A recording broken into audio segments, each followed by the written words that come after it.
Les Grecs n'ont pas repris chez les Babyloniens que la littérature. L'une des plus grandes contributions de l'Orient à la civilisation a concerné les sciences. Un Grec en particulier s'en est inspiré, Thalès de Milet. Thalès a prédit une éclipse solaire. Conformément à ce qu'il avait annoncé, celle-ci a eu lieu le 28 mai 585 avant Jésus-Christ. Il n'a pu réaliser ses calculs qu'en s'appuyant sur les archives des astronomes babyloniens. Ceux-ci avaient commencé à tenir des listes précises des éclipses, des équinoxes et des solstices à partir de 747 avant Jésus-Christ, soit 200 ans avant.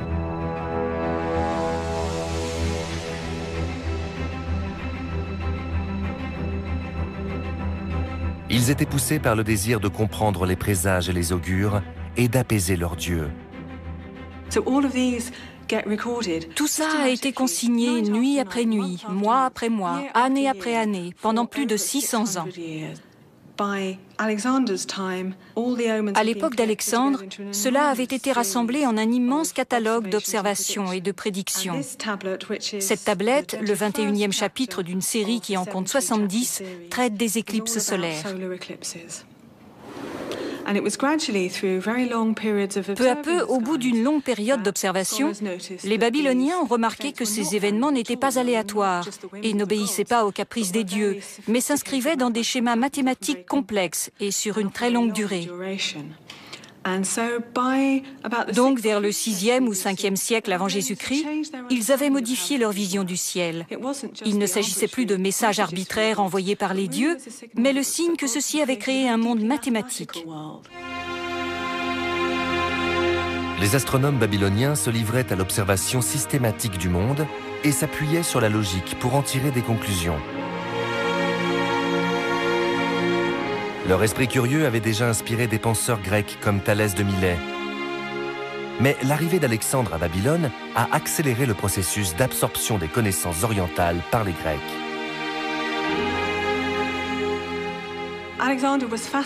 Alexandre était fasciné par l'astronomie babylonienne.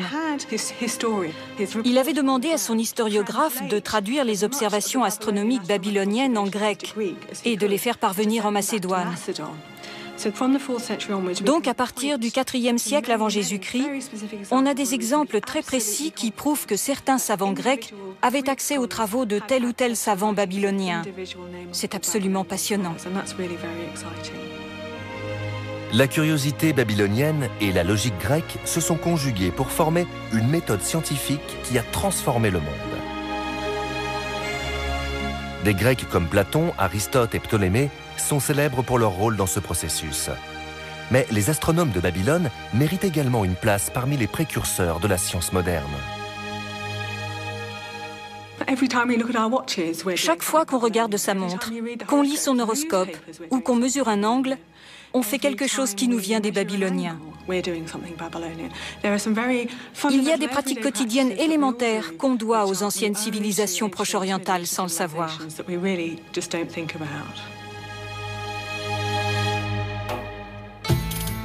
Brillants mathématiciens, les Babyloniens ont été les premiers à utiliser les angles, les degrés, les fractions et les équations. Pour compter, ils ne se servaient pas de notre système décimal, mais d'un système à base 60, dit sexagésimal. Quand, enfant, vous apprenez à lire l'heure, si vous avez l'esprit curieux, vous vous demandez pourquoi il y a 60 secondes et 60 minutes. Cette division en 60 vient des Babyloniens. Très tôt, dès le 3e millénaire, tous les calculs en Mésopotamie se sont faits à l'aide d'un système sexagésimal. Ils n'ont jamais pris, comme nous, leurs 10 doigts pour compter. Ils se servaient d'un système à base 60.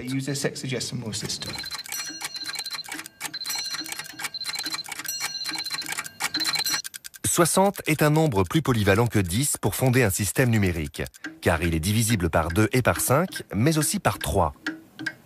Le système sexagésimal se prête donc plus facilement à des calculs astronomiques complexes. Il a donné le découpage de la minute en 60 secondes, de l'heure en 60 minutes, de l'année babylonienne en 360 jours, ainsi que celui du cercle en 360 degrés.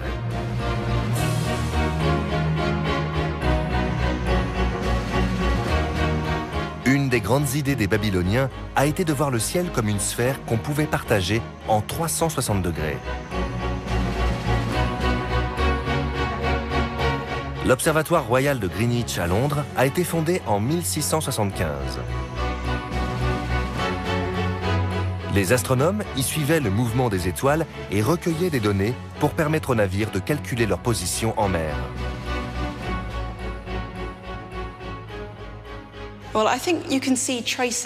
On retrouve l'empreinte de l'Antiquité dans l'astronomie telle qu'on l'a pratiquée à l'Observatoire, à sa création au XVIIe siècle. Comme les Babyloniens plusieurs milliers d'années avant eux, les astronomes de Greenwich ont divisé le ciel en 360 degrés. Mais ils ont placé l'Observatoire royal sur la ligne de longitude 0, ce qu'on appelle le méridien d'origine. Ils utilisaient, comme on le fait encore aujourd'hui, 360 degrés subdivisés en minutes et en secondes pour obtenir des mesures de plus en plus précises. Ils mesuraient aussi le temps que mettaient les étoiles pour se déplacer afin de connaître leur position. Le premier astronome royal de Greenwich, John Flamsteed, a cartographié le ciel et dressé un catalogue des étoiles, comme les Babyloniens 3500 ans avant lui. Cet ouvrage, son Historia Coelestis, l'œuvre de sa vie qui réunit toutes ses observations, recense les étoiles, les planètes, la Lune et leur position sur de nombreuses années.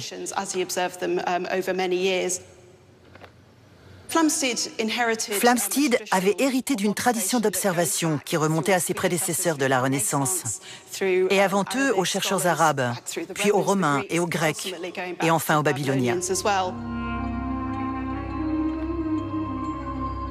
Le système numérique babylonien a aussi été à l'origine des 12 signes du zodiaque.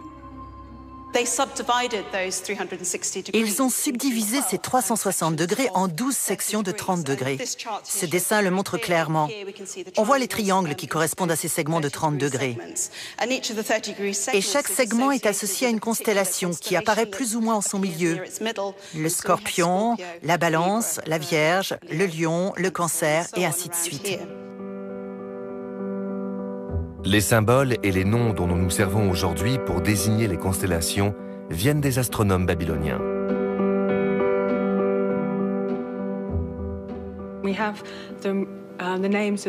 Les noms des signes zodiacaux sont écrits sur des centaines ou des milliers de tablettes. Celle-ci est particulièrement intéressante. Chaque ligne désigne un signe différent jusqu'en bas. Celui-ci est le 8e, le Scorpion, qu'on voit écrit ici. Et de l'autre côté, il y a les 4 derniers signes, puis un trait pour montrer qu'il n'y en a que 12. Tous les noms des signes sont donc d'origine babylonienne. Le taureau est appelé le taureau céleste en babylonien. Il y a aussi le lion. Le zodiaque babylonien a été l'une des premières tentatives de l'homme pour donner un ordre et un sens à un monde apparemment incompréhensible. C'est resté ancré en nous. Tout le monde connaît son signe et prétend ne pas y croire, mais lit quand même son horoscope en cachette. L'idée que notre destin est inscrit dans les cieux trouve ses racines dans la pensée babylonienne.